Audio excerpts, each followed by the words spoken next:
Well, hello all my gorgeous friends. That was a little bit exciting. We had a lovely big storm came over just as I was about to start with the computer and it went down. And then I decided to do it on my mobile phone and I didn't realise that I was sideways. Now those that know me know I'm quite often sideways, so it probably came as no surprise. So I thought I'd do a video and put it up onto my Facebook page so you can see for those that can't look sideways. Anyway, let's have some fun. So what I've got here is a third of a block of floral foam that I've had pre-soaking. And then I talked about these via logs, which I love to use. They're really good logs to use as a cheap mechanic for a design, staging designs. I spike into them and do all sorts of crazy things. The one in the black I've done with a bit of nugget. I sort of just brushed a bit of nugget over the top. So I thought I'd use that for this one. So I'll put that there. Now what I've got here is a number 5 or 5-inch flat O bowl, but even a flat container about the same diameter as what is on your piece of timber. And then on there I've used some of the Oasis Fix, which is this product here. It's a little bit like plasticine, but it's a bit stronger. Don't put your fingers on it if you can help it, because the oil from your fingers will stop it from sticking. Then pull off the little tapes.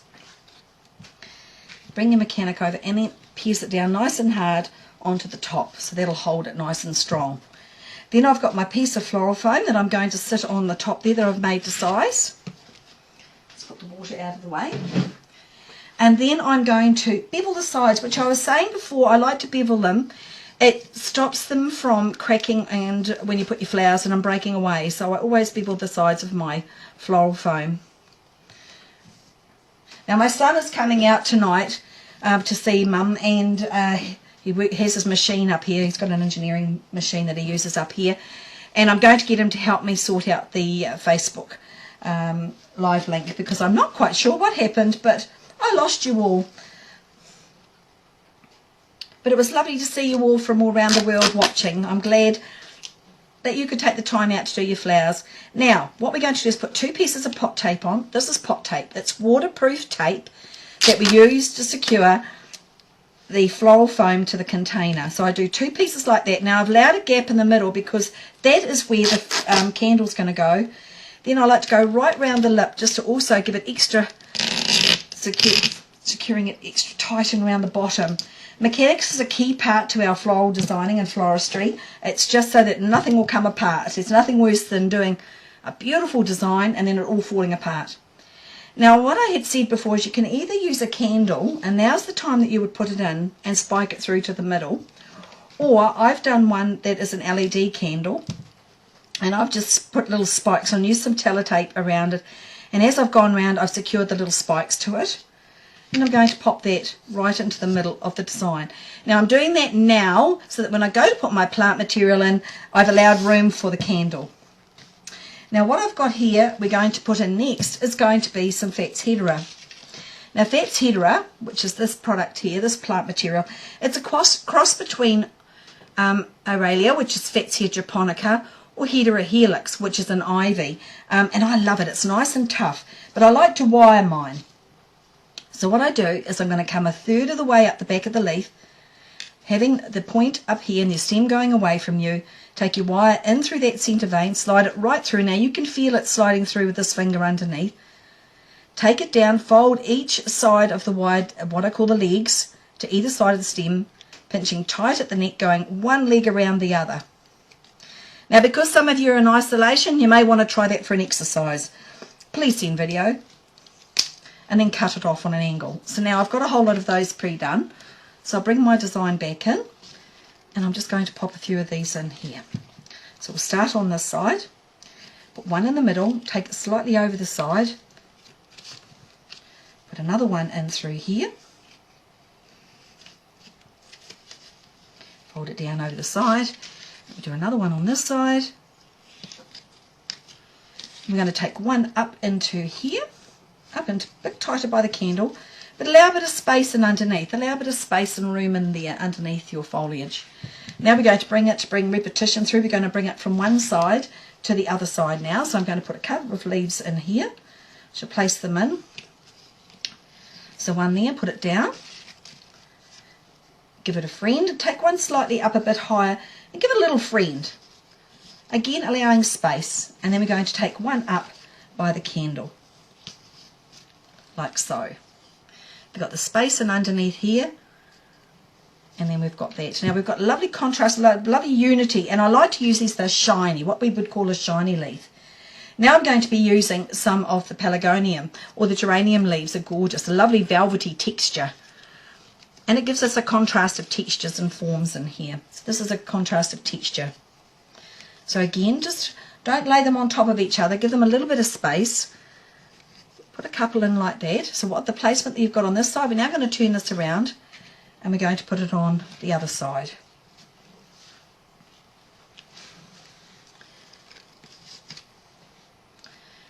Put a couple of placements in through there. Again, allowing a little bit of space. Put one up through there. And I'll take another little one out through the back here. So that you've got that lovely unity coming through. So you've got that line of the textural contrast of the smooth and shiny to the velvety. So now we're going to put that back like the way I had it. Now what we're going to do next is we're going to start thinking about line for the design. I was saying before that I love to use nerines, and my nerines are flowering in my garden at the moment. So this is what we call a nerine. And I've picked them in the buds. I went to use my calla lilies, but the calla lilies at the moment, they've been hit by the storm that we had yesterday, so I couldn't use them today. Take off any blemishes that you don't want to use. So I've got a couple of them here that I've cut before, but I thought I would reuse them. And what we're going to do is give this design a little bit of line. And this is what we would call asymmetrical balance. So we're going to take one out, step one in, a little bit like that one, and then we want to have colour balance. So we're going to take the colour out through the back of the design. So to take the colour out through the back, so we've got the colour coming through here, going out through the back. Just turn it up just a little bit more so that you can see. And then I've got here a couple of other ones. We're going to put one to one side, and then to give it colour balance, so again we're going to take it out through the other side. Just pop that one in through there. That one there I've just might need to wire that one.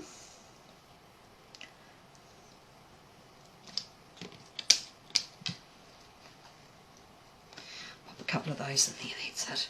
Beautiful, I just love the vibrancy and the colours of these. But have a look and see what you've got.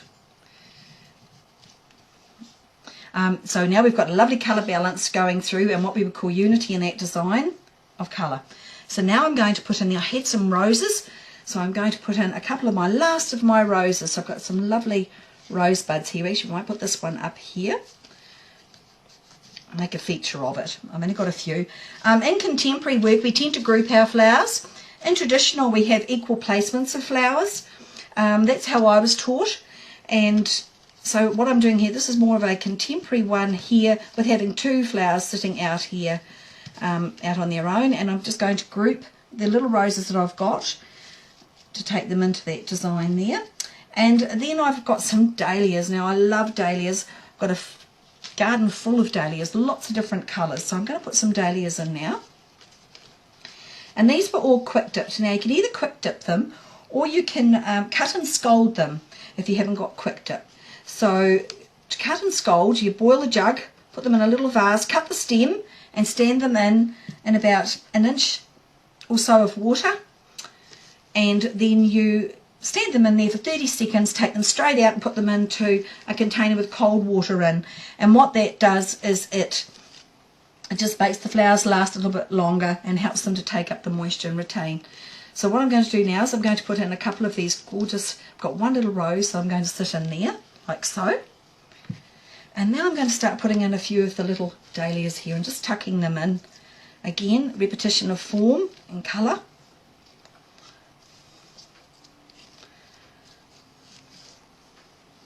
And this is a good one, just with, you've got little bits, you can just do lots of little bits. But don't get carried away. A lot of people, they tend to, or not a lot of people, but some people tend to put in way too many different textures.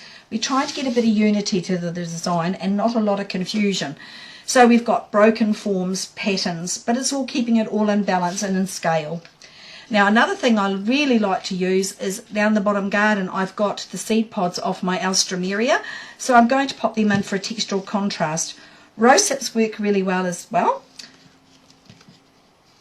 another one in through there. See how they look in the design? They just add another little look in through there. Just another textural contrast, but keeping into our colour harmony. Put a little bit more in there. Now what I've got here too is I've got some succulents. Now I like to use succulents, but for those that haven't got a lot of flowers, you can use cones and all kinds of things. But I always skewer my succulents because it acts like a capillary action, the toothpick. So it'll take the water up through here and into the flower. Now tulips and xanthodecias or calla lilies are very fleshy and they don't like the floral foam. So if you can put a kebab stick into them, they will act like a capillary action and take the moisture up into the flower and they will hold. So now I'm just going to put a couple of succulents in there. So I've got one on that side and I shall put another one on this other side here. Let's grab another toothpick. So just going to skewer it in there, cut it off and put one in on that side there. So give nice balance. And now what we're going to do is the mechanic that I showed you before on making these garlands, which I love to use. I use them a lot. I'll just pull that down a bit so you can see the garland. I use a lot.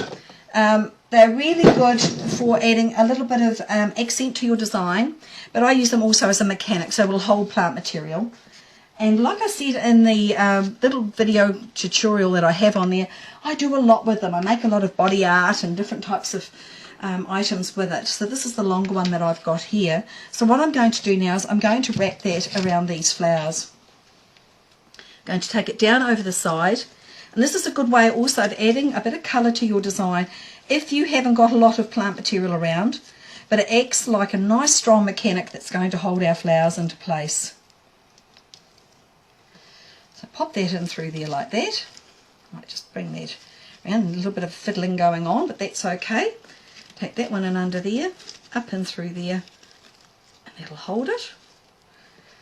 So that's taking that in through the design like so. And then I've got this little one that I made before, and you might be thinking, oh, that's very dominant. It's what we call dominant. That's what's hitting your eye, not the flowers. So to make it link in together, I'll just turn this around again.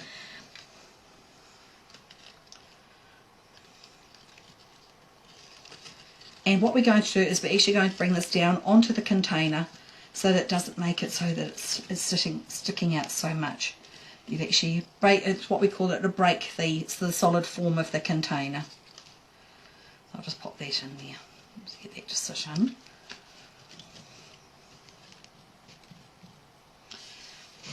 And now, as you can see, oops, dozy, you might need to secure it, so just pop that one in through there again. Must be cup of tea time, I think.